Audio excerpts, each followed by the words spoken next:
सतर्क हो जाइए, क्योंकि हमारे साथ यहाँ मंच पर आज मौजूद हैं मेरी दाहिनी तरफ सुधांशु त्रिवेदी जी। राज्यसभा के चुनाव कल ही जीतकर पहुंचे हैं यहाँ हमारे पास, हमारे मंच पर। और क्या कहूं, क्या खेल खेला है, क्या खेल खेला है कि बस अभी तक विपक्षी जो हैं बॉल ढूंढ रहे हैं कि पिच से बाहर मारी तो कहां चली गई। हमारे साथ हर्षवर्धन त्रिपाठी जी भी हैं, मेरी बाईं ओर वारिस पठान जी हैं और उनके साथ अनुराग भदौरिया जी हैं समाजवादी पार्टी के, और सीपी राय जी कांग्रेस के प्रवक्ता हमारे साथ जुड़ रहे हैं। सवाल आज सबके मन में है कि, और आज ये दर्शकों से भी मैं कहना चाहती हूं, आपको प्रणाम, नमस्कार, और लखनऊ से आज ये खास नमस्ते लेकर आई हूं आप सबके लिए, क्योंकि जो लोग यहाँ हमारे साथ उपस्थित हैं और जो लोग अपने टेलीविजन स्क्रीन पर देख रहे हैं, वो जानते हैं कि इस वक्त चुनावी दौर है और चुनावी दौर की गर्मी जो है वो, लोकसभा तो अप्रैल मई में चुनाव होंगे, लेकिन राज्यसभा के चुनाव से ही तापमान इतना बढ़ गया है कि समाजवादी पार्टी पसीने पोंछ रही है। और एक तरफ मोदी जी ने नारा दिया है 400 पार का, और आज अखिलेश जी ने नारा दे दिया है 400 की हार का। अब 400 पार होंगे कि 400 की हार होगी, लड़ाई इस बात की है। और इस सब के बीच में एजेंडा क्या है? राम लहर है या राम के साथ खिंचने वाली लहर है? सवाल यह भी है कि काम का जायजा होगा या फिर जिस तरह से अखिलेश यादव जी ने कहा कि समझाने से ज्यादा बहकाने का काम चल रहा है जनता के साथ। तो सवाल आज सब होंगे। और ओवैसी साहब हैं, वो कहते हैं कि समाजवादी पार्टी जो है और कांग्रेस पार्टी जो है वो मुस्लिम वोट तो लेना चाहती है, लेकिन मुसलमानों के लिए कुछ कर नहीं रही है। हरे कुर्ते वाले अनुराग भदौरिया जी सुन रहे हैं ना, वारिस पठान जी। तो आज इन सब के बीच में मैं यही पूछना चाहती हूं कि 2024 में बीजेपी अगर 400 पार की बात कर रही है तो उसके केंद्र में ऐसी कौन सी परिस्थितियां हैं? तो होगा 400 पार के 400 की हार। और यह सवाल मैं सीधा आपके खेमे में डालती हूं सुधांशु त्रिवेदी जी, 400 पार राम लहर के बेसिस पर होगा या 400 हार जो विपक्ष एकता बनाने की कोशिश में आपको कहीं ना कहीं स्टंप करने की कोशिश कर रही? देखिए, विगत लगभग 10 वर्षों में प्रधानमंत्री श्री मोदी जी के नेतृत्व में भारत ने जो मुकाम हासिल किए हैं, 25 करोड़ लोग मल्टी डायमेंशनल पॉवर्टी से बाहर आए हैं, 4 करोड़ गरीबों को आवास मिला है, 11 करोड़ लोगों को शौचालय मिला है, 14 करोड़ लोगों को के घर में नल मिला है, हर गांव को बिजली, हर गांव को सड़क मिली है, 50 करोड़ लोग आयुष्मान भारत के तहत स्वास्थ्य कवर में आए, जिसमें 20 करोड़ लोगों ने रजिस्ट्रेशन भी करा लिया, 6 करोड़ लोगों ने उसका लाभ भी ले लिया है। और फिर इतना ही नहीं हुआ है, भारत विश्व की 5वीं बड़ी अर्थव्यवस्था बना है, G7 G20 में सबसे ऊपर बना है, और राष्ट्रीय सुरक्षा में उस मुकाम पर पहुंचा है कि वो दिन गए जब कोई आता था, घुसकर आतंकवादी घटना करता था और चला जाता था। अब वो भारत है जो जाता है, घुस के मार के आता है, चाहे सर्जिकल स्ट्राइक हो या बालाकोट हो। जिसे हम लोग लखनऊ में बैठे ना, तो एक जमाने में एक डायलॉग होता था ना, पुराने नवाबी जमाने के लोग कहते थे, अरे वो जमाना था, तो हम लोग कहते थे, अमा मियां वो दिन लद गए जब उस्ताद लल्लू का फाख्ते उड़ाया करते थे। तो शांति के कबूतर उड़ने के जमाने गए और अब गुरु गोविंद सिंह जी के बाज उड़ने के जमाने आए। अब आप देखिए इसके उपरांत क्या हुआ। सबसे बड़ी बात यह हुई कि उसके साथ भारत का आत्म गौरव, शताब्दियों से दबी हुई जो चेतना थी, वो उभर के आनी शुरू हुई। भगवान श्री राम की भव्य राम मंदिर की प्राण प्रतिष्ठा हुई, काशी विश्वनाथ का कॉरिडोर देखिए, और इस बार कुंभ मेला जिस ढंग का हुआ था वो देखिए, कुशीनगर में भगवान बुद्ध की निर्वाण स्थली के ऊपर इंटरनेशनल एयरपोर्ट देखिए। और इतना ही नहीं, ये वही उत्तर प्रदेश है जिसको किस चीज के लिए जाना जाता था, पूर्वांचल को, एक जमाने में, कि अगर मुंबई में धमाका होगा तो कनेक्शन उत्तर प्रदेश से, जयपुर में धमाका होगा तो कनेक्शन उत्तर प्रदेश से, कहीं धमाका होगा कनेक्शन उत्तर प्रदेश से, पुलिस आती थी उन राज्यों की ढूंढने के लिए, और आज उन राज्यों से मार मची हुई है क्योंकि होटलों में कमरे नहीं मिल रहे हैं अयोध्या में आने के लिए और उसी पूर्वांचल के काशी में आने के लिए। इसलिए वो उत्तर प्रदेश, किसी जमाने में कहा जाता था यहां कट्टे बनते थे, अब intermediate range ballistic missile BrahMos बनने की शुरुआत हुई है। और कल ही आप देखिए मुख्यमंत्री जी ने कानपुर वाले डिफेंस कॉरिडोर का भी उद्घाटन किया। आप समझिए वो ब्रह्मोस मिसाइल एक्सपोर्ट भी होगी और फिलीपींस पहला देश बना है। तो मैं कहना चाहता हूं इतना बड़ा परिवर्तन आया है, मगर जानते क्या है, उन लोगों को समझ में नहीं आता है। जब से दो लड़के साथ में आए हैं ना, दो लड़कों की बड़ी खासियत है। एक तो दोनों युवा हैं, 50-50 साल के हैं। दोनों की एक और खासियत है कि उनके पिताजी जो करके लाए थे उन्होंने कमाल की विरासत आगे बढ़ाई है। राहुल गांधी जी के पिताजी राजीव गांधी जी 400 सीटें लेके आए थे, राहुल गांधी 44 पे ले आए। मुलायम सिंह जी 2012 में अपने दम पे स्पष्ट बहुमत की सपा की सरकार लेके आए थे, अखिलेश जी को मुख्यमंत्री बनाया, वो 57 पे ले आए। तो मुझे लगता है कि उनके आने के बाद तो हम और आश्वस्त हैं कि हमारे जीत का मार्ग प्रशस्त होने वाला है। तो उनके लिए कहना चाहूंगा जो नए लोग हैं, अभी आपने कहा ना राज्यसभा में क्या गेम हुआ, अरे धरातल की समझ तो होनी चाहिए तब तो गेम समझ में आए। जिन्होंने हार पहले ही स्वीकार कर ली वो क्या लड़ेंगे।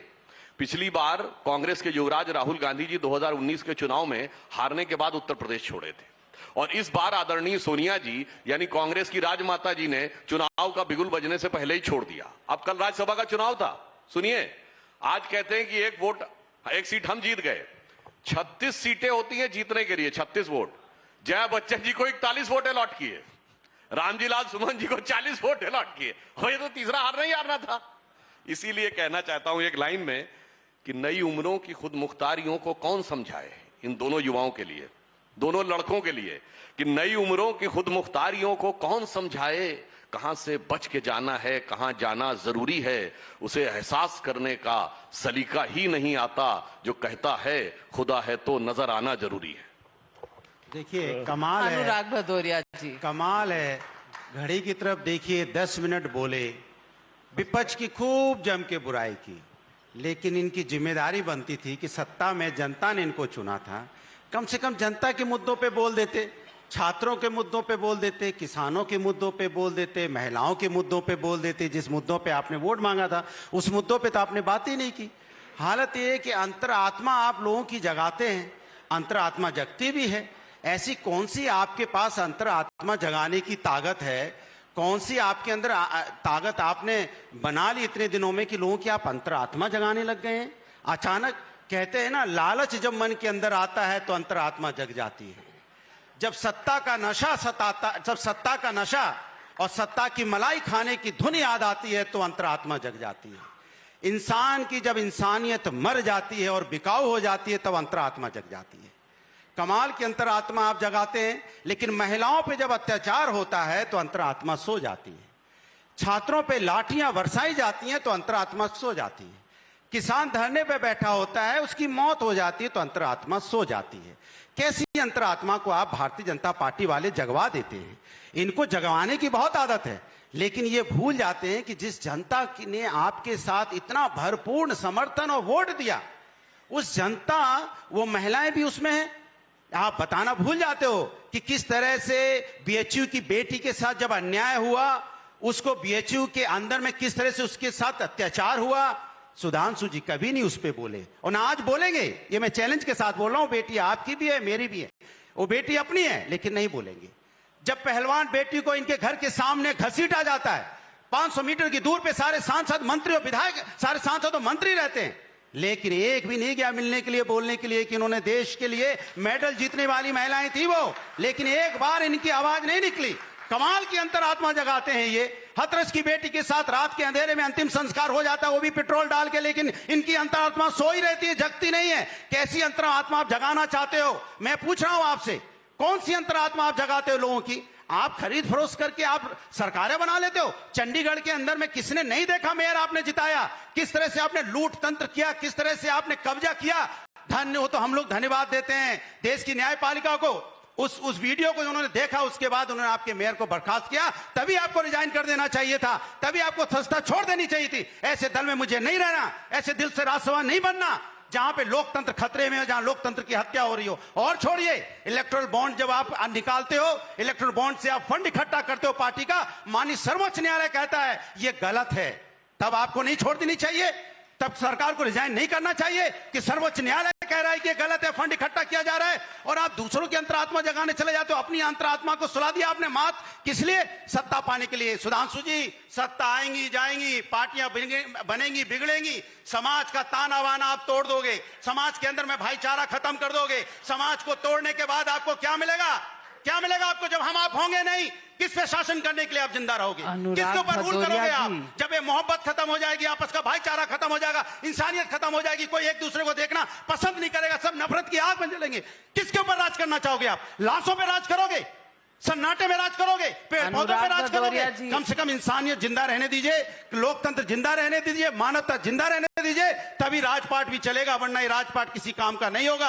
आप ताकत से, दौलत से, धन से, पावर से सत्ता तो पा लेंगे, लेकिन जनता जब जगेगी तो बहुत दिक्कत हो जाएगी। अनुराग भदौरिया जी, आज तो आप बहुत दिल से बोले, लेकिन जब अंतरात्मा की बात की आपने, मैं कंफ्यूज हो गई। किसकी अंतरात्मा की बात कर रहे हैं? बीजेपी को झाड़ रहे हैं या अपने उन 7 विधायकों को झाड़ रहे हैं जगवाते जो हैं? आपको छोड़कर चले गए, जिनकी आपको खबर भी नहीं हुई। आपने अंतरात्मा में मंत्र लेके चलते हैं, अनुराग भदौरिया जी जगाते हैं। अनुराग भदौरिया जी, वोट देना है। अनुराग भदौरिया जी, मुझे भी तो कुछ कहने का हक है, आफ्टर ऑल एंकर हूं मैं। एक मिनट, मैं आपको जवाब देने का वक्त दूंगी, लेकिन अंतरात्मा की बात कही तो मेरे भी दिल से एक अंतरात्मा जगी आपकी। सवाल और सवाल तो हमारी मदद कीजिएगा। सवाल इस बात पर मैं पूछना चाहती हूं कि संदेश खाली की इतनी सारी महिलाएं सड़कों पर आ गईं, पार्टनर है ना आपके अलायंस के, अंतरात्मा नहीं निकली आपकी बाहर, जगी नहीं, कोई ट्वीट नहीं, ना एक लड़के से ना दूसरे लड़के से। सवाल तो हो गया सवाल नहीं। ऐश्वर्या राय के बारे में आपके अलायंस पार्टनर ने जो कहा, नाच रही है ऐश्वर्या राय, नाच रही है ऐश्वर्या राय, अंतरात्मा कहाँ सो गई थी? भारतीय जनता पार्टी की अंतरात्मा कहाँ सो जाती है जब सैफई में बोलते हैं कि वहाँ पे नाच हो रहा है? मैं तो सिर्फ इतना कहना चाहती हूँ, में जब कल्चरल प्रोग्राम होता है तब आप उन एक्ट्रेस को बोलते हो कि नाच हो रहा है। हर मंच में भारतीय जनता पार्टी कहती है, चिल्लाती है कि सैफई में वहाँ पे घरों में ना रहता हो, अंतरात्मा कहाँ चली जाती है? कमाल की बात कर रहे हैं आप। जो खुद कांच के घर में रहता हो, वो जब पत्थर उठाता है तो अंतरात्मा जनता से सवाल करने लगी। सुधांशु त्रिवेदी, ज्यादा लंबा नहीं बोलूंगा। इनकी आत्मा को कितना आत्मिक कष्ट हुआ है वो इनके भाव से अभिव्यक्त हो गया। मगर एक ही लाइन बोलता हूं, गठबंधन तो चल रहा है ना, ये अखिलेश वखिलेश सुनने के बाद भी अंतरात्मा नहीं जागी। और इन्होंने कह दिया, अब सर आप बीच में हो गया, बहुत हो गया। दूसरा, अखिलेश जी ने कहा चालू पार्टी, और चालू पार्टी के साथ जाने में भी अंतरात्मा नहीं जागी। और मध्य प्रदेश में कांग्रेस ने कहा चिरकुट पार्टी, और चिरकुट पार्टी कहने के बाद भी अंतरात्मा नहीं जागी। इनके लिए जानते क्या कहा जाता है? शाम तक सुबह की नजरों से उतर जाते हैं, इस कदर समझौतों पे जीते हैं कि जमीर ही मर जाते हैं। अब 5 सेकंड दीजिए, 5 सेकंड मात्र। जब नीतीश जी को आप मानसिक रूप से और क्या क्या नहीं आप बोलते हो, फिर आपकी अंतरात्मा कैसे जग जाती है उनके सत्ता बनाने के लिए? आप उसी अशोक चौहान को बोलते हो ये लीडर नहीं डीलर है, शहीदों की नहीं, जो शहीद की विधवाएं थी उनके मकान को हड़प गया, उसको आपने आदर्श एमपी बना दिया राज्यसभा का। आपकी अंतरात्मा नहीं जागी जब? जिनको आप कह रहे थे चक्की पीसिंग करते करते आपने मंत्री बनाई कर दिया, तब आपकी अंतरात्मा नहीं जागी? कमाल की बात करते हो। मधु कोड़ा जिनको आप कहते थे जेल में डाल दिया, कोयला का उसी पत्नी को आप जीता नहीं सुनिए, छेड़ा है तो सुनना पड़ेगा। मधु कोड़ा की पत्नी को लाके आप अपने टिकट देना चाह रहे हो, तब अंतरात्मा आपकी नहीं जग जाती है। इनकी अंतरात्मा ऐसी है जो सत्ता को देख के जग जाती है। सत्ता मिलेगी, जग गई, उठ गए भाई, उठ गए, बहुत जग गई। सत्ता मिलते ही अंतरात्मा जग जाती है। अंतरात्मा जगह लगे, शरीर जरूर हिलने लगता है।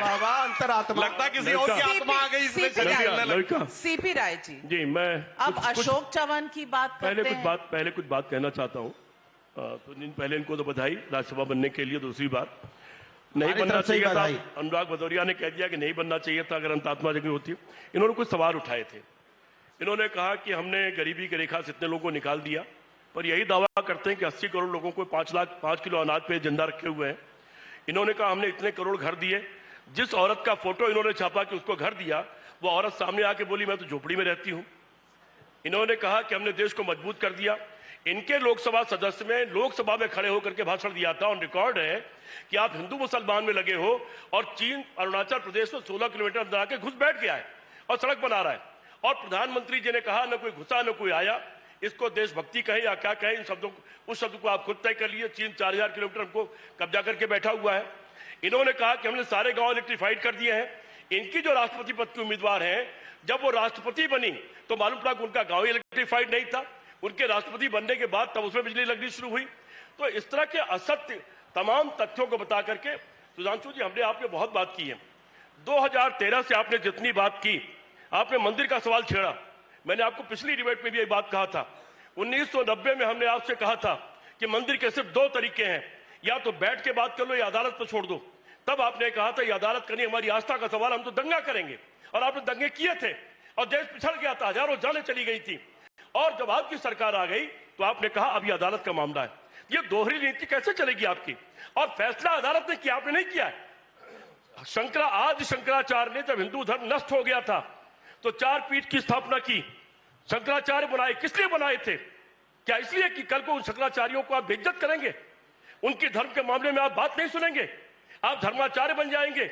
आप राम की उंगली पकड़ करके आप चलने वाली फोटो आप छापेंगे? आप जहां पर हर हर महादेव होता है वहां जाकर के हर हर मोदी कहेंगे आप? हिंदू धर्म का इससे बड़ा अपमान कुछ हो नहीं सकता। जितना अपमान आपने मैं जानता हूं। थोड़ी देर में आप संस्कृत के कुछ श्लोक पढ़ेंगे, मैं जानता हूं जैसी बात आएगी। मेरा आपका बहुत पाला पड़ा है। संस्कृत के कुछ श्लोक पढ़ेंगे आप थोड़ी देर में, उसको ठीक करने के लिए। लेकिन मेरा कहना यह है, आपने 2 करोड़ रोजगार की बात, राहुल गांधी सुनवा देना संस्कृत का श्लोक, तब जाके वो बात करेंगे। एक मिनट सुधांशु जी, हमारी आपका बहुत पाला पड़ा आपस में। आपने 2 करोड़ रोजगार का वादा किया था, जवाब उस पर देना चाहिए। 10 साल पूरा होने पर आपने 15 लाख का बात की थी, उस पर देना चाहिए। आपने 100 दिन में महंगाई कम करने की बात की थी, जवाब उस पर देना चाहिए। आपने 100 दिन में काला धन लाने की बात की थी, जवाब उस पर आना चाहिए। उन सारे सवालों पर आपको जवाब देना चाहिए। नहीं देंगे। जो आपने वादे किए थे, जो आपने वादे किए उनको आप गोल कर गए और नए नए वादे करते चले जा रहे हैं। राम की उंगली पकड़ करके कम से कम राजनीति की वैतरणी करने की कोशिश मत करिए। रामचंद्र जी आस्था का सवाल है, राजनीति का सवाल नहीं है। और यह शर्मनाक है कि धर्म का इस्तेमाल आप राजनीति के लिए कर रहे हैं। चलिए, राम अगर आस्था का सवाल है, नहीं, अपने सवाल आपसे, धर्म को अगर राजनीति अगर आस्था का सवाल है, 2 लाइन सुन लीजिए, धर्म 2 लाइन सुन लीजिए, मैं जवाब दूंगा आपका। धर्म को अगर राजनीति से जोड़ा जाएगा, बस्ती बस्ती अश्वमेध का घोड़ा जाएगा। अश्वमेध का घोड़ा जब बस्ती बस्ती जाता था तो क्या होता था, ये आपको पता है। अब सवाल पूछा, जवाब दूंगा। सवाल यही है कि राहुल गांधी भी कहते हैं, आप भी कहते हैं कि धर्म जो है वो पर्सनल चीज है, लेकिन महाकाल के साष्टांग प्रणाम के चित्र, वो भी पर्सनल चित्र, उनका पर्सनल, वो चित्र पर्सनल है। मोदी जी अगर द्वारका जाएं और डुबकी लगाएं तो आपको लगता है बीजेपी का कार्यक्रम है।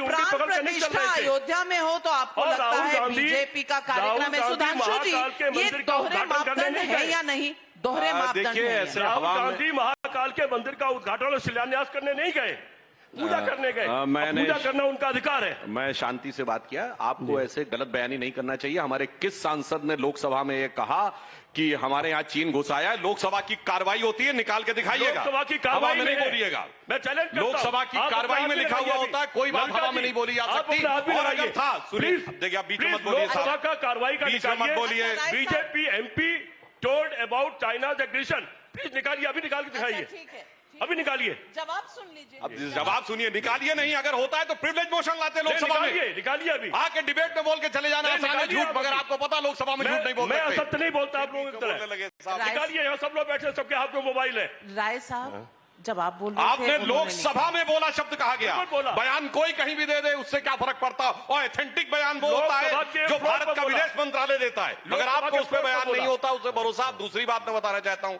इन्होंने कहा क्या मिले रोजगार, तो मैं बताना चाहता हूं, हमारी सरकार जब आई तो 11 करोड़ ईपीएफओ अकाउंट थे, इंप्लॉई प्रोविडेंट फंड अकाउंट, यानी कर्मचारी भविष्य निधि खाते, और हम हैं 27 करोड़। यानी 16 करोड़ लोग पिछले 10 वर्षों में, मतलब वो अगर रोजगार नहीं मिला तो उन्होंने अपने भविष्य निधि खाते भी खोल दिए और उनका एक एम्प्लॉयर भी आ गया जिसने उसमें खाते में पैसा भी डाल दिया। मिल गया। फैक्ट पे बात करिए, हवा में बात मत करिए। दूसरी बात मैं आपको बताना चाहता हूं कि हमारे आने के बाद, चलिए वो सारी बातें तो अलग हैं कि किसको क्या मिला। चला दीजिए, 16 करोड़ रोजगार मिल गया, ब्रेकिंग।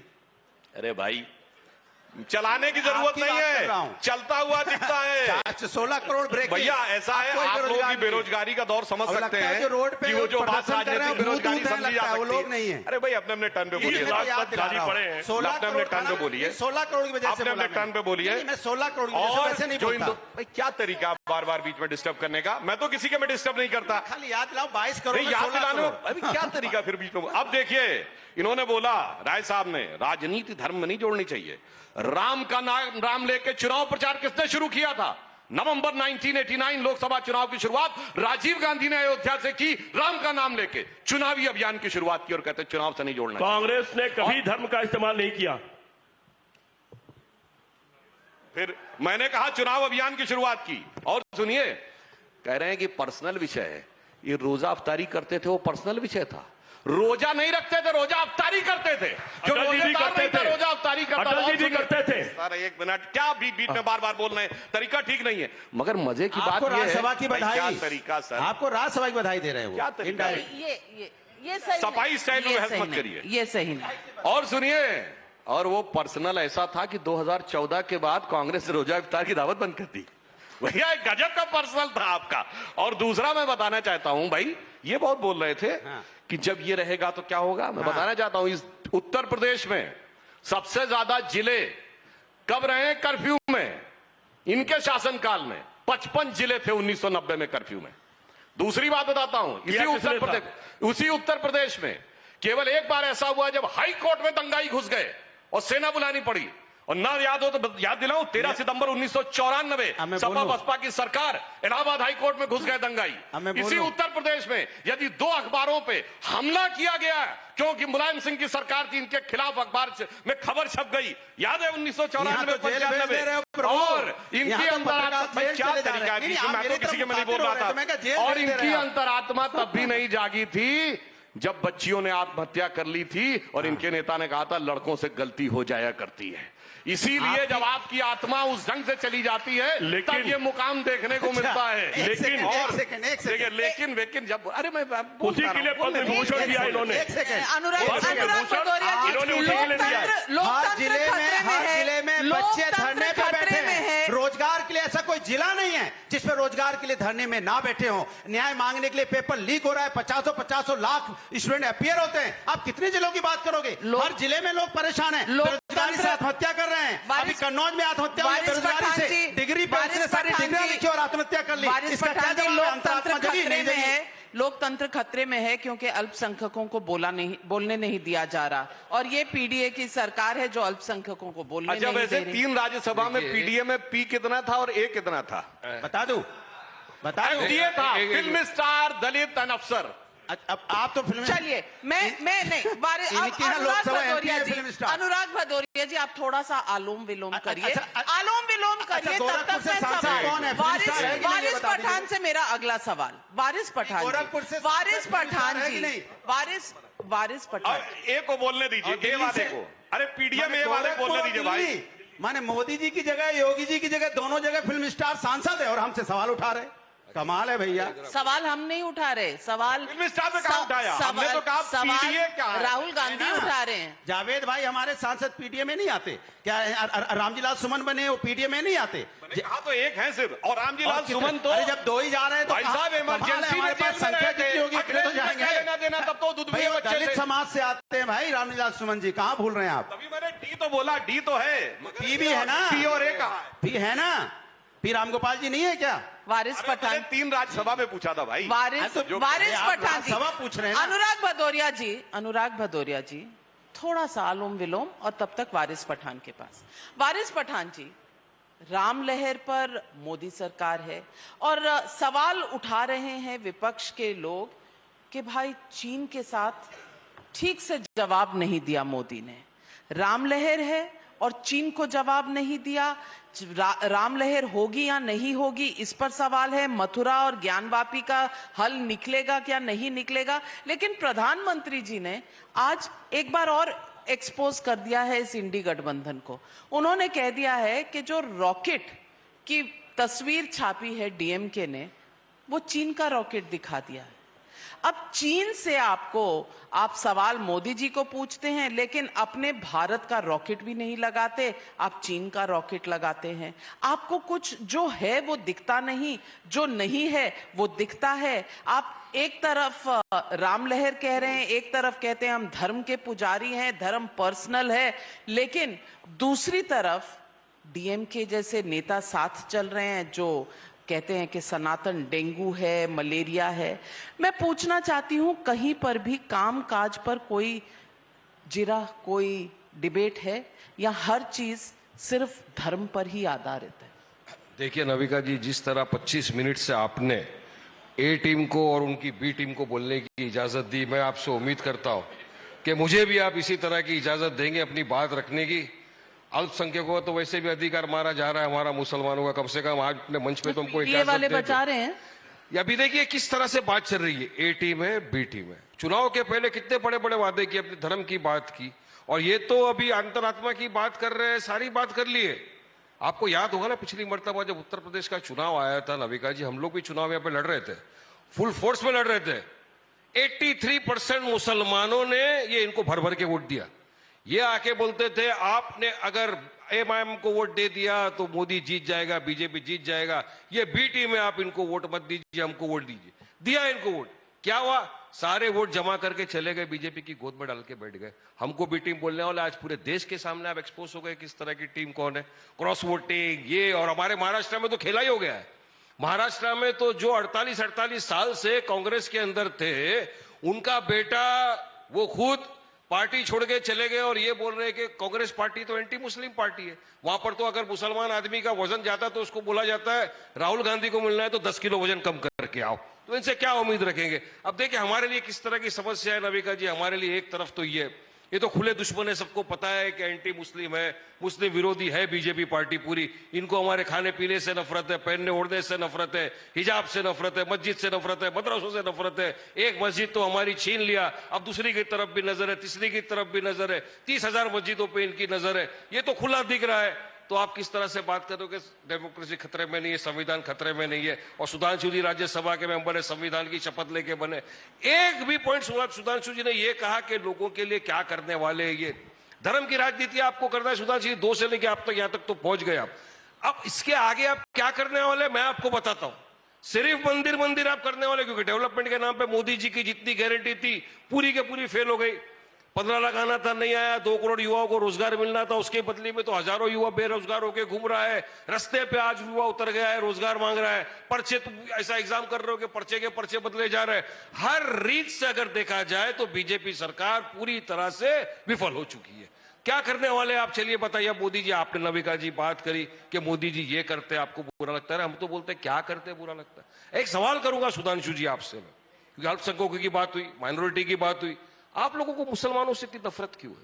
मेरा सवाल का जवाब दो। क्या आजादी हमने इसलिए ली थी लड़ झगड़ के? क्या आप आजाद होने के बाद भारत देश के अंदर हमारे मदरसों को तोड़ दो, अवैध निर्माण दिखा के हमारी मस्जिदों को तोड़ दो, आप मुसलमानों की मॉब लिंचिंग कर दो, आप गाय के नाम पे मार दो, आप बाहर से महाराष्ट्र राज्य के अंदर आप अपने गुर्गों को भेजो जो जाके मुसलमानों के खिलाफ अनाप शराब बके, जहर उगले, उनके खिलाफ एफआईआर होकर आप उनको अरेस्ट नहीं करो। वहीं पर अगर कोई एक मुसलमान मुफ्ती अजहरी जैसा अगर खाली एक रात इंदौरी का अशार पढ़ ले तो सुधांशु त्रिवेदी ट्वीट करके ये बताते हैं कि देखो इसने पूरे हिंदू समाज को इस तरह के अल्फाज इस्तेमाल करा दिए, उनके खिलाफ एफआईआर कर देते हैं, उनको जेलों में डाल दिया जाता है। वहीं पर अगर कोई बाहर से आता है बीजेपी का नेता और वो ये बोलता है कि चुन चुन के मारेंगे, कुछ नहीं होता। बीजेपी की सिटिंग एमएलए वहां खड़े रहकर बोलती है 15 मिनट नहीं, 10 मिनट नहीं, हमको 5 मिनट दे दो, हम सबको खत्म कर डालेंगे। तब सुधांशु जी एक भी ट्वीट क्यों नहीं करते आप? आपका ना ट्वीट आता है ना आपका कोई, पुलिस भी एक्शन नहीं लेती, पुलिस वाले एक्शन नहीं लेते। पुलिस कर्मियों की वाइफें खड़ी हो गई है और वो कंप्लेंट डाल रही है बीजेपी के नेताओं के ऊपर। इस दिशा में तो आप देश को लेकर आ गए। अब बात आपने करी नहीं, आसाम के ऊपर भी बात करेंगे। सवाल आसाम का भी सवाल था, आपने जो स्पेशल मैरिज एक्ट लेके आ गए। 90 साल से कानून चल रहा है। रात के अंधेरे में 12 बजे क्या लाने की जरूरत थी आपको स्पेशल मैरिज एक्ट? आपको पता है ना कि मुस्लिम के अंदर शादी एक कॉन्ट्रैक्ट है, हम में होता है निकाह, तो बच्चियों की शादी करेंगे। 18 आपको बताया 18 बरस से 18 बरस से कम लड़कियों की शादी होनी चाहिए कि नहीं होनी चाहिए? हिंदू में हुई है 18 साल से आंकड़ा देख लीजिए, 18 साल से कम उम्र की लड़कियों की शादी होनी चाहिए। नहीं, जनता क्या सोचती है? 84% जिन लोगों ने शादी किया है 10 साल के नीचे, वो हमारे हिंदू भाई बहनों का है। वो सब लीगल है और आपका लीगल था। ये मैं नहीं बोलता, इलीगल और लीगल की लड़ाई है। नहीं, बात क्या है, अब आप हमारा कैसा करेंगे? स्पेशल मैरिज में निकाह कैसा पढ़ेंगे वहां पर? आपको ट्रिपल तलाक से, आपको ट्रिपल तलाक की इजाजत चाहिए? ट्रिपल तलाक होना चाहिए या नहीं होना चाहिए? वो तो हो गया ना, अभी खत्म हो गया किस्सा नबी का, जिसमें तो औरतों को जाके पूछिए उनस lies on them to prove that they were given triple talaq. आज आपने परेशान कर दिया। अब महर एक औरत का अधिकार है जो शादी करती है, स्पेशल मैरिज एक्ट में तो है नहीं। तो मोदी जी तो ट्रिपल तलाक के टाइम बोलते थे मुसलमान औरतें मेरी बहन है, आप उस बहन का तो आप अधिकार छीन रहे हो, बहन की प्रॉपर्टी के अंदर आप अधिकार छीन रहे हो। वो बहन अगर हिजाब पहन के जाती है पढ़ना, तो आप मोदी जी नहीं जाने देते। वो बहन बिल्किस बानो उसके बलात्कारी को आप छोड़ देते हो, और आप यहाँ पे बात करते हो नारी सम्मान की। स्पेशल मैरिज, अगर स्पेशल मैरिज एक्ट हटता है तो उसको दूसरे लीगल प्रोविजंस मिलते हैं। आप क्यों बहका रहे हैं? क्यों गलत बात कह रहे हैं? बता रहा हूं, आपने बताया चाइल्ड मैरिज का, तो मैं आपको आंकड़े के साथ बता रहा हूं। डाइवोर्स में सेटलमेंट के क्लॉजेज हैं। वारिस पठान जी, आप डराने का काम क्यों करते हैं जनता को? सुधांशु त्रिवेदी जी, मैं समझाने का काम करता हूं, तो आपको लगता है डराने का? डराते हो बीजेपी रही है, ईडी से, सीबीआई से, सबसे। या तो अंदर जाओ या हमारे पास आओ, दो ही स्लोगन चल रहा है आजकल, या सीबीआई, ईडी या बीजेपी। आपने गलत काम किया है क्या? काम कर रहे हैं, आपने गलत काम किया है क्या? ग्रास रूट लेवल ईडी से वही डरता है जिसने कोई गलत काम किया। टैक्स भरता हूं। सुधांशु जी मेरे दोस्त है ना, 30 साल से बीजेपी के अंदर चप्पलें घस गई मोदी जी का प्रचार करते करते। उनको ना एमएलसी बनाया ना एमपी बनाया। अशोक चौहान आते ही सीधा एमपी, मिलिंद देवरा आते ही सीधा एमपी। अब वो तो नाराज घूम रहे हैं। अभी खेला हो सकता है आपका भी। पूरे महाराष्ट्र के अंदर बात चल रही है, आपने तो 30 साल चलिए जवाब भी सुन लीजिए, आपकी पार्टी जवाब भी सुन लीजिए। आपने सवाल क्यों करते हो मुझे बताइए। चलिए मेरा तो सिर्फ इतना सवाल है, मुझे तो सुधांशु जी की चिंता होती है। देखो हम लोग तो यहाँ रहेंगे, ये इतना विपक्ष के कांग्रेसी दूसरे नेता ला रहे हैं, ये रिप्लेस हो जाएंगे, इसलिए चिंता में इनकी होती है। हम तो अपनी जगह रहेंगे। मुझे तो ये उम्मीद है कि अखिलेश यादव के बाद सबसे ज्यादा टीवी पे दिखने वाला चेहरा, इसकी हर एक कुर्ते में हरियाली अगर ये अगली बार कर दे, एमएलसी दे, मुझे विचार से अच्छा रहेगा। कम से कम पार्टी के नेताओं को मौका दे। मुझे लगता है कि इनको अगली बार एक्सेप्ट करना चाहिए। जी छोड़िए, अरे भाई हो गया, एक मुसलमान नहीं मिला जिसको उत्तर प्रदेश में भेज सको। क्यों नहीं भेजा आपने?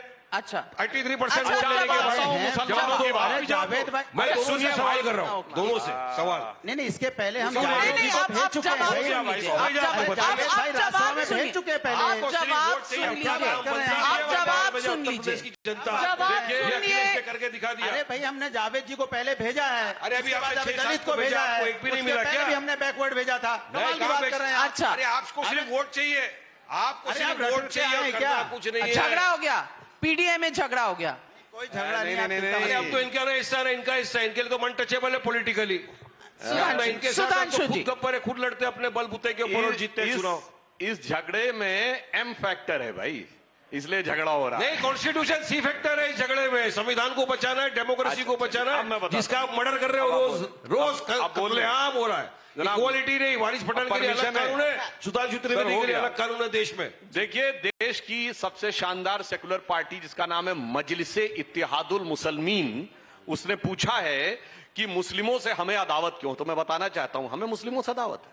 इसी उत्तर प्रदेश में बैठे हैं, इस देश के लिए शहीद होने वाला पहला gallantry award winner brigadier Mohammad Usman इसी उत्तर प्रदेश का था। कोई इनमें से कभी गया हो ब्रिगेडियर मोहम्मद उस्मान के घर पे? तो बताइए। हम गए थे। 1965 की लड़ाई में वीर अब्दुल हमीद जिसने शहादत दी थी, कोई गया हो इसमें सेकुलरिज्म का सूरमा? इसी उत्तर प्रदेश के गाजीपुर के रहने वाले थे। मोदी जी ने 2015 में, आपने अपने टर्न में बोलिए, तरीका ठीक नहीं भाई, हर बात में आप डिस्टर्ब करने लगते हैं आप लोग। आपने अपने टर्न में बोलिए, मैं अपनी शांति से बैठा रहता हूं सबके समय में। अब बताता हूं, 2015 में जो गए नहीं, मोदी जी ने उनके पूरे परिवार को बुलाया, उनकी पत्नी को बुलाया, सम्मान किया।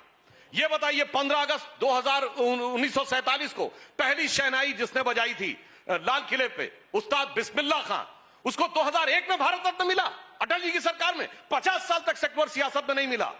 और मैं बताना चाहता हूं, इसके आगे की बात सुनिए, डॉक्टर एपीजे अब्दुल कलाम से बड़ा साइंसदान आलम इस्लाम में पैदा नहीं हुआ।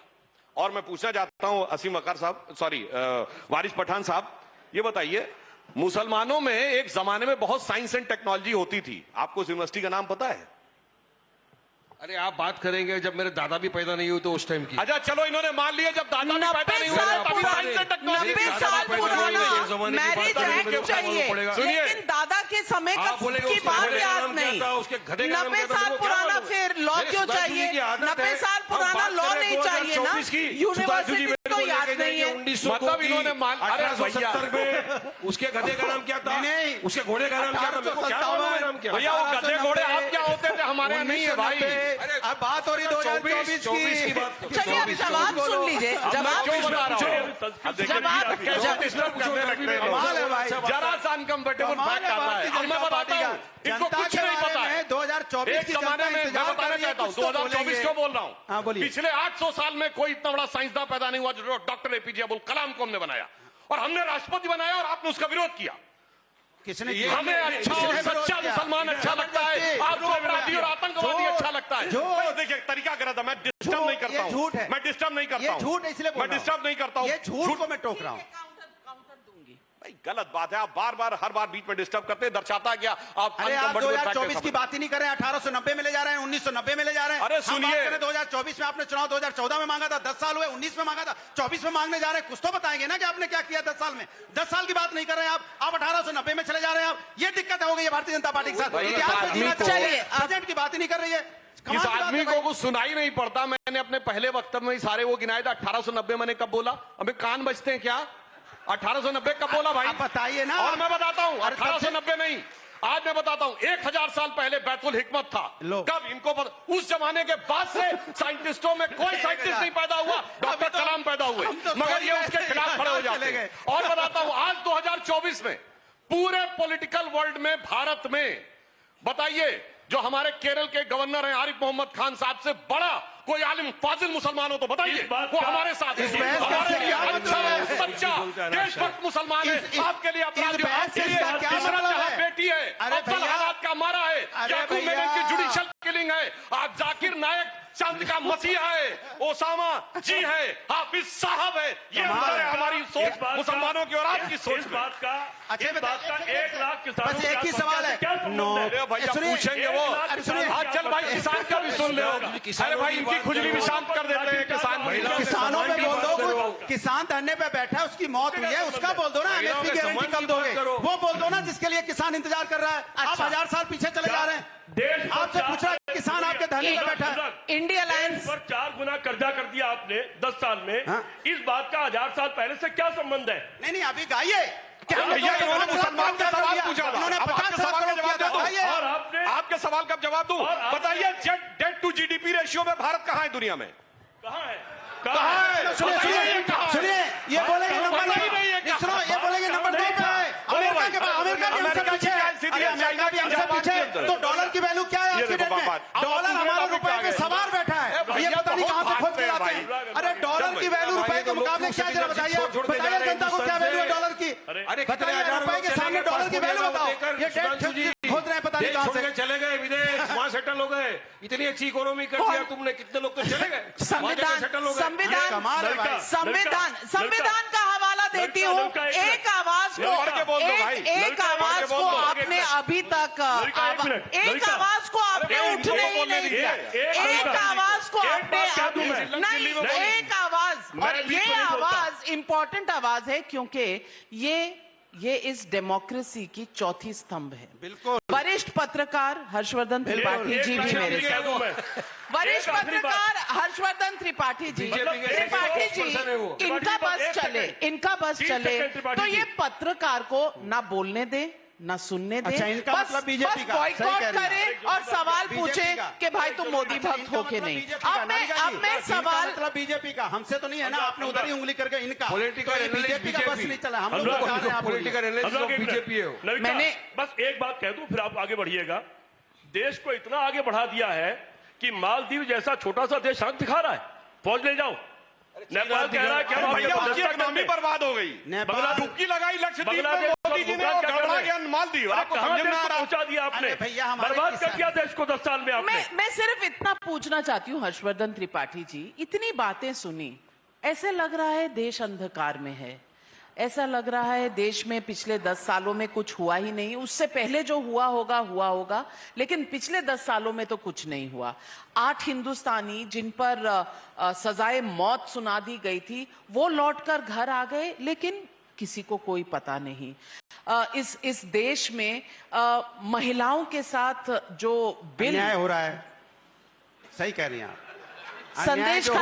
संदेश खाली पे ये बोले सेकुलर चुप्पी। संदेश खाली में जो हुआ गलत। हर्षवर्धन त्रिपाठी, देखिए हर्षवर्धन था, आप बोलिए जो महिला पहलवान के साथ था वो अन्याय था। बिल्किस बानो के साथ जो हुआ बोलिए अन्याय था। बिल्कुल अन्याय था, बिल्कुल अन्याय था, और आप उस डिबेट में शामिल थे और टाइम्स नाउ भारत पर ये डिबेट हुई थी। तो आप मुझे आपके साथ लठ लेके खड़े हैं, अगर कोई महिला के साथ देखेगा समाजवादी पार्टी खड़ी दिखाई देगी, भारतीय जनता पार्टी हाथ बंद कर लेती है। दूसरे लड़के को पूछ लीजिए जो आपके साथ साइकिल पर सवार हैं, उन्होंने बॉयकॉट कर रखा है, और मैंने पीछे देखा, समाजवादी पार्टी मेरे आसपास कहीं नजर नहीं आई। लेकिन हर्षवर्धन त्रिपाठी जी, क्या देश में कुछ नहीं हुआ?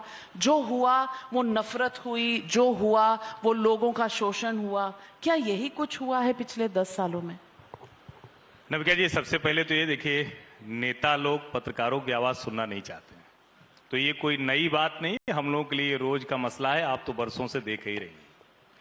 लेकिन मुझे बड़ा आश्चर्य हो रहा है कि हम लोग लखनऊ में बैठे हुए हैं, अवध में बैठे हुए हैं, और हमारे जो मित्र हैं वो कह रहे हैं कि सैफई में जो नाच गाना होता है उस पर लोग टिप्पणी कर रहे थे।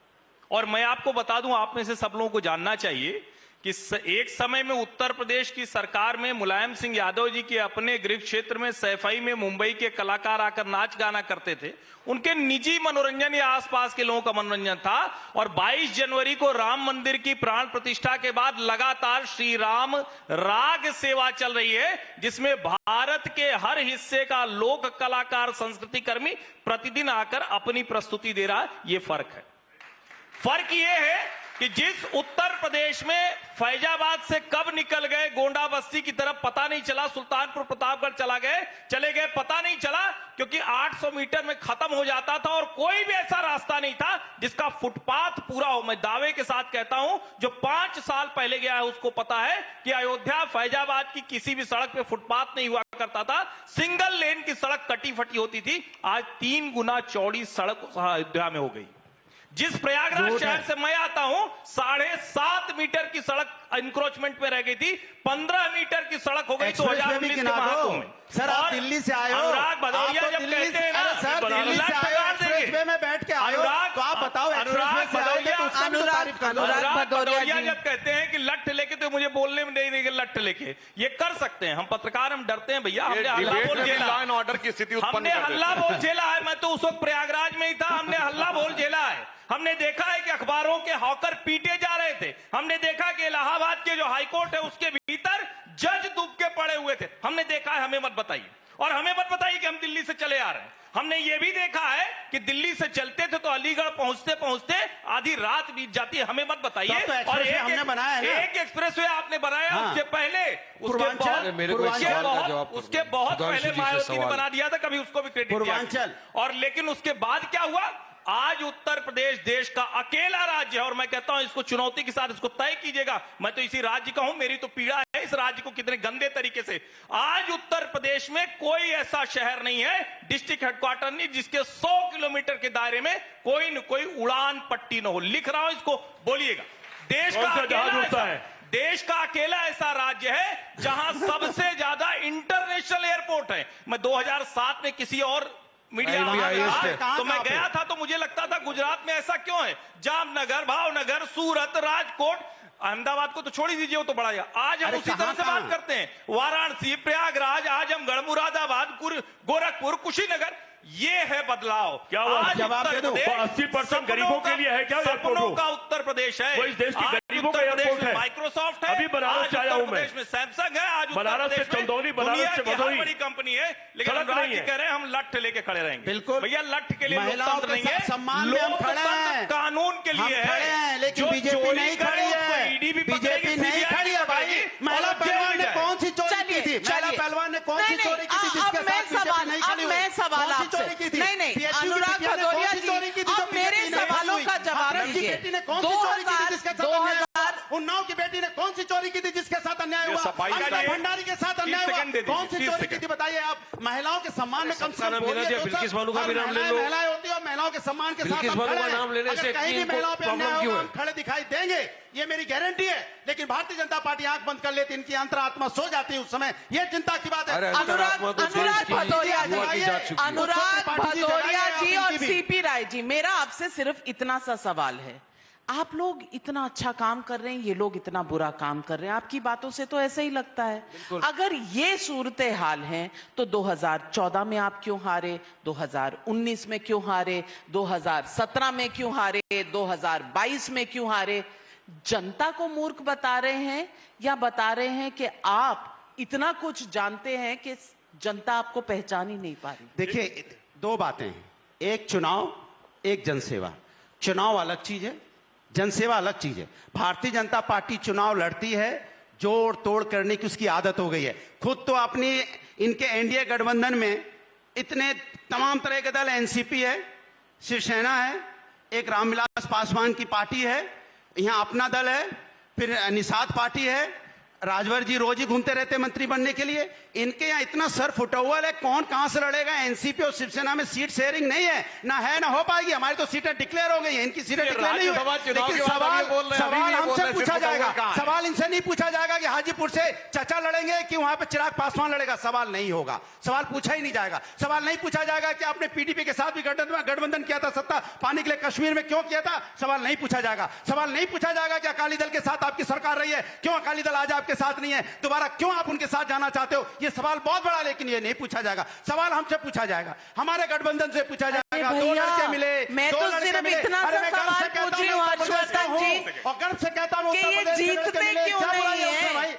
उत्तर प्रदेश के हैं, मैं शान से कहता हूं। जब 5 सीटें जीती थी तो फिर कौन सी जोड़तोड़ हुई थी कि 5 सीटें इन्होंने नविका जीती जी, थी? एक तो ये कि जब ये कह रहे हैं कि उत्तर प्रदेश के लड़के हैं, मैं गर्व से कहता हूं, हाँ, अरे बिल्कुल। भैया वो लड़का वायनाड चला गया और कहा कि उत्तर अरे भारत भैया, वाले तो इसके मुद्दों मतलब- पे वोट नहीं अच्छा, ये करते। बताइए, जो कम से कम इसके सच अंदर तो गुजरात से बताइए। यहाँ लड़ने आएंगे तो मैं क्या और- बोलूं? हिंदुस्तान और नहीं है सीपी क्या? राय, ये बात मत प्रदेश कीजिए, ने ये गलत बात है। अनुराग जी, अनुराग जी, लेकिन लाठी आप लेंगे तो हमको चुप होना पड़ेगा। हम आपके सामने कहां लड़ पाएंगे? हिंदुस्तान में आप लठैत कोई लोग कहीं हैं। भी लड़ सकता है। आप गुंडागर्दी कर हिंदुस्तान सकते में हैं, कोई कहीं आप भी लड़ सकता गुंडागर्दी है। कर सकते हैं। मैं जब सुनिए, आप जब मैनपुरी से पत्रकार की लड़ता आवाज हूं, दबाना तो शुरू आप से कहते हैं जानते हैं, मैनपुरी आपकी इनका गढ़ है। आदत रही है। आप कन्नौज से लड़ते हैं, आप कहते हैं लठैत कन्नौज इनका गढ़ है। हैं, आप हम- गुंडे हैं, सुनिए अनुराग मेरी जी। बात, सुनिए, अनुराग जी, जिस तरह की गुंडागर्दी आप कर रहे हैं, मेरे को आजमगढ़ भी इनका कर रहा गढ़ हूं कि है। आपको हम मुरादाबाद से लड़ते हैं, मुरादाबाद इनका गढ़ है। संभल से लड़ते हैं, संभल इनका गढ़ है। बदायूं से लड़ते हैं, बदायूं इनका गढ़ है। अनुराग अरे भैया, भदौरिया इतना जी, काम किया है, अनुराग कहीं से भदौरिया लड़ सकते हैं, जी। गढ़ बनाया है। आप बताओ आपका गढ़ क्या है? अनुराग भदौरिया जी, अनुराग जी ने गढ़ बनाया और आजमगढ़ हार गए। वैसे अनुराग आजम खां का फिर गढ़ तो बनाया, बनाया, आजमगढ़ हार गए। जीते भी तो हैं, अब फिर आप जीतेंगे, सोचिए जरा। फिर वैसे- जीतेंगे। और ये On the बोलने line- नहीं दे रहे, जान नहीं क्यों? मुझे लग रहा है क्योंकि इनमें उनको कोई भी पता जिन्न है। विन्न की आत्मा घुस गई है, जिस ढंग से ये हिलते डुलते नजर आ रहे हैं। अरे मैं सच की लेकिन नहीं, लेकिन नहीं, एक- अरे पैनलिस्ट में यही सब ज्यादा हिल डुल नविका रहे जी, हैं। सिर्फ 30 सेकंड ही जरूरी बात है। सचमुच उत्तर प्रदेश के लोगों को नहीं लग रहा है कि एक लड़का जिसको बिना कुछ सोचे 2004 से लगातार उत्तर प्रदेश ने जिता कर भेजा, वो लड़का वायनाड गया और उत्तर प्रदेश के लोगों को कहता है कि उत्तर भारत के लोगों को वोट देने की तमीज नहीं है, सलीका नहीं है। ये उत्तर प्रदेश के लोगों को नहीं पता है। उत्तर प्रदेश के लोगों को ये नहीं पता हो कि राम को दरिद्र रखा, सीखचों में रखा, इस तरह से बना दिया कि उस तरफ से जाते हुए बाहर से हाथ जोड़ के लोग चले जाते थे पीड़ा में, वो उत्तर प्रदेश के लोगों को नहीं पता होगा। और आज उत्तर प्रदेश के लोग जब कह रहे हैं कि राम मंदिर का भव्य निर्माण हो गया, तो कोई कह रहा है, सीपी राय साहब ने कहा, मैं तो कहता हूं बिल्कुल राजनीति होनी चाहिए। राजनीति नहीं होती तो राम मंदिर नहीं होता। और आज अयोध्या की संपत्ति राम मंदिर बना तो हमारी वजह से। अरे सुप्रीम कोर्ट के आदेश पे बना है। हमारी मस्जिद को शहीद करके बना दिया गया है भाई। सीपी राय जी, बाबरी मस्जिद। सीपी राय जी, आप ये मत बोलिए, मैं बस आप ये मत बोलिए कि आखिरी रिलीजन की सवाल- बुनियाद के ऊपर ही आप चुनाव लड़ेंगे। आखिरी सवाल सीपी राय जी आपसे, मोदी जी को बोलिए, वायनाड की बोलिए, बात बोलिए। हुई, वायनाड की बात नहीं, हुई नहीं, और नहीं, राहुल नहीं, नहीं, एक नविका जी, मिनट, राहुल गांधी को नविका जी, वायनाड से चुनाव नविका जी, लड़ने एक का मिनट। पूरा जनता हक पार्टी के पास है, एक ही जवाब लेकिन है। मैंने सारे सवाल वायनाड पूछे, महंगाई से, बेरोजगारी से, वायनाड- किसान से, महिला से, घूम फिर के आ गए धर्म पे। वही अरे तो बोल रहे हो, यार, दोनों धर्म की तो धर्म हमारी की बात। आस्था का विषय, हम सब धर्म को मानने वाले लोग हैं। अरे यार, आप ज्ञानवापी इससे पे आ राजनीति गए। क्यों कर रहे हैं? मुझे इसके मतलब आपको डर लग रहा है, आपको हार का डर सता रहा है ना, अनुराग- तभी आप दौड़ के जा रहे हो। अशोक चौहान जी आ जाइए। अरे 400 कोई बात नहीं, आपका घोटाला माफ, अनुराग आइए भाई। मेरे पास। अनुराग कोई बात भदौरिया नहीं, जी आपने कर दिया। अनुराग लेकिन 400 भदौरिया पर जी, लहसुन का भाव कर दिया अनुराग आपने। भदौरिया जी, मैंने भाई। कोई घोटाला नहीं किया है, मेरी आवाज अरे क्यों अनुराग, दबा रहे हैं? एक- और सीपी राय जी, मैं आपसे अच्छा, सवाल पूछती हूँ, लड़का। एक मिनट, मैं आपसे सवाल पूछ रही हूँ, आप जवाब दीजिएगा और अपनी बात भी कहिएगा। सवाल मेरा आपसे सीधा है, वायनाड से लड़े या उत्तर प्रदेश से, लेकिन वायनाड में जहां आपने इंडी अलायंस बनाई है, वहां तो सीपीआई ने अपना कंटेंडर दे दिया है, देखिए, एनी राजा। आप एक मिनट, तो एक मिनट, नविका, मैं समझ गया। रायबरेली भी छोड़ दिया, अमेठी भी छोड़ दी, नविका, मैं बहुत जल्दी और सवाल वायनाड भी। नविका, मैं बहुत साल टीचर रहा हूँ, बहुत जल्दी सवाल समझ जाता हूँ मैं। दोस्तों, आज आप लोग, दर्शकों के लिए सवाल बोलना मैं बता जरूरी। रहा हूँ, बता रहा हूँ दर्शकों को, बड़ा चैनल है। आज आप लोग के सामने एक बात बता देता हूं। चंद्रशेखर जी प्रधानमंत्री थे। चंद्रशेखर जी ने दोनों पक्षों को बुलाया कि आइए राम जन्मभूमि का विवाद हल किया जाए, जो हम कह रहे थे कि बातचीत से हल हो जाए। उसमें भैरव सिंह शेखावत जी भी थे, महारानी सिंधिया भी थी, सिंधिया जी की मां, दादी, और बाकी लोग भी थे, और मुस्लिम पक्ष भी था। उसमें कमोबेश यही फैसला हुआ जो सुप्रीम कोर्ट ने किया है। मुस्लिम पक्ष तैयार हो गया साइन करने के लिए। मेरे पड़ोसी अशोक सिंघल ने कहा वह वापस राय बात करके आते हैं, और गायब हो गए, लौट के ही नहीं आए। वरना 1990 में वो फैसला हो गया होता, बात के इतने दंगे नहीं हुए होते। लेकिन इरादा वो राम मंदिर नहीं था, इरादा दंगे थी, सरकार थी, राजनीति थी। हम इस राजनीति के खिलाफ हैं, हम धर्म के इस इस्तेमाल के खिलाफ हैं। और नहीं तो वापस हिंदू बात परिषद- राम लहर हिंदू और परिषद राम क्यों बोला? मंदिर पर आ गई। हिंदू सुधांशु परिषद जी, के जो समय लोग- कम है, हिंदू आखिरी परिषद के जो लोग मैं बोलना आखिरी चाहूंगा राम जवाब, मंदिर। आखिरी मेरी जवाब सुनो, सुधांशु मैं त्रिवेदी बोलना जी, चाहूंगा। सुधांशु त्रिवेदी जी। वो क्यों भागे थे? शांति हमने शांति तब से भी बात कहा करें। था, हम आज भी कह रहे हैं, इस देश में किसी भी विवाद का निर्णय या तो बातचीत से फैसला होगा या न्यायालय से संविधान होगा। से होगा, न्यायपालिका से होगा। आप उसको गुंडागर्दी से करना चाहते हैं। आप कह रहे दंगे नहीं हुए, किया वो गया दंगे गुंडागर्दी किए को किसने 6 थे? दिसंबर को अच्छा, किया चलिए लोगों ने। अब सुधांशु जी का जवाब। ऐसा जो गुंडागर्दी इन्होंने 6 कहा, दिसंबर को तो किया वास्तविकता ना इन ये लोगों है, ने। फिर देखिए फिर बीच में बोलने लगते हैं। भाई साहब, वास्तविकता यह है कि के मोहम्मद साहब ने अपनी किताब में लिखा है कि मुस्लिम समाज का एक बहुत बड़ा तबका यह मानता था कि हमें राम मंदिर के विषय में पढ़ना ही नहीं चाहिए, हमारे लिए वो इंपॉर्टेंट नहीं है, हिंदुओं के लिए इंपॉर्टेंट है। और इस बात का प्रमाण यह है कि राम मंदिर के केस में अगर आप देखें, 22-23 दिसंबर 1949 की रात को जिस समय मूर्तियां प्रकट हुई, उसके बाद 12 साल की मियाद होती है टाइटल सूट में क्लेम करने के लिए। अगर 12 साल हो गए तो आपका क्लेम खत्म हो जाता है। सेंट्रल सुन्नी वक्फ बोर्ड दिसंबर 1961 में जब 12 साल पूरे होने में 4 दिन रह गए थे, तब वो जाके उसमें हुआ। और आप के मोहम्मद साहब ने लिखा है, इन्होंने सिर्फ उसको नहीं समझाया, लड़कों ने समझाया, लड़ाई इन्होंने लगवाई। सुप्रीम कोर्ट के चीफ जस्टिस ने कहा कि ऐसा कोई एविडेंस ही नहीं मिला कि रात के अंधेरे में मूर्ति प्रकट हुई। सुप्रीम कोर्ट ने कहा कि एएसआई का सर्वे रिपोर्ट भी बराबर नहीं है। सुप्रीम कोर्ट ने आस्था की बुनियाद पर फैसला दिया है, या मानिए बात। सवाल सिर्फ इतना है, सवाल सिर्फ इतना एक है। भी फैक्ट नहीं बोलते, आपका पता नहीं। सुप्रीम कोर्ट का चैनल शुरू करते हैं, नहीं है क्या? सुप्रीम कोर्ट ने कहा क्यों इस पे बोलना चाहते? किसान से किसान किया पे आपको? चलिए, अरे दुश्मनी जवाब क्यों है दे। किसान से एक किया मिनट, आपको? शिक्षक को अनुराग भदौरिया जी, अनुराग क्यों है? महंगाई से लोग परेशान, उससे दुश्मनी क्यों है? अच्छा, वो आपको महंगाई की दर बताइए कितनी है? महंगाई की दर बोलिए कितनी है? मैं बता दूं, बताइए, क्या दोगे आप? बताइए, बता दिया तो बताइए, बताइए क्या दोगे आप? बताइए, है क्या कितनी? देंगे बताइए ना आप। अरे देंगे क्या, बताइए, वाहवाही देंगे। कमाल हो गया।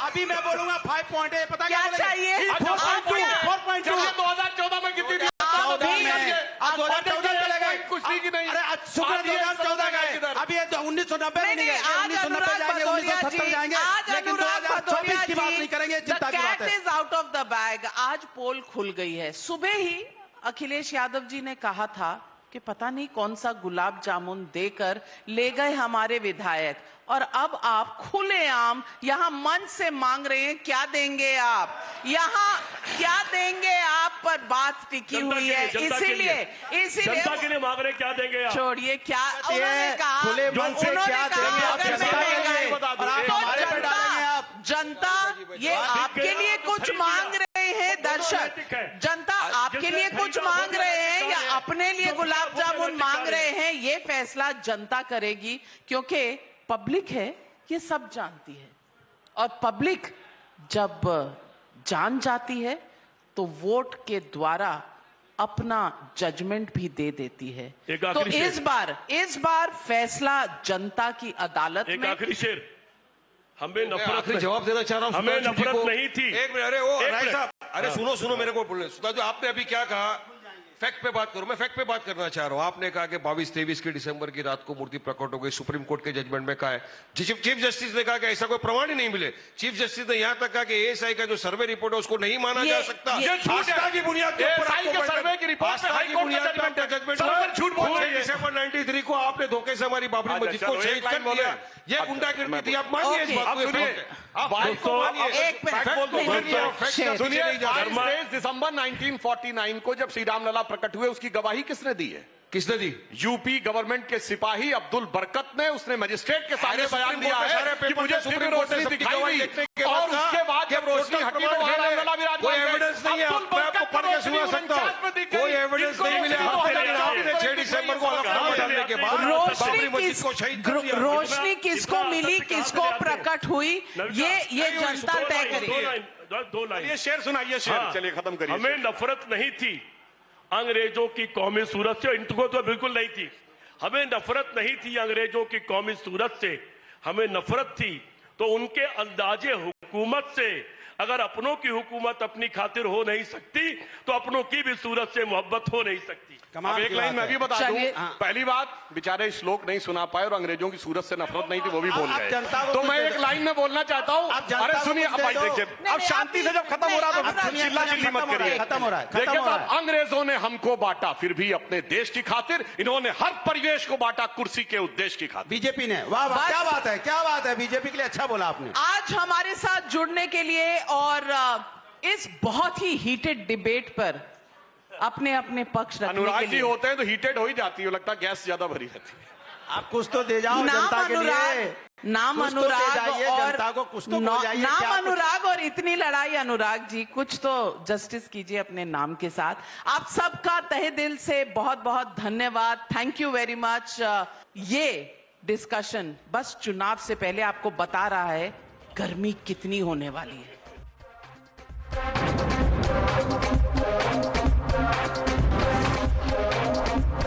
You were watching the News Hour at 9. Stay tuned.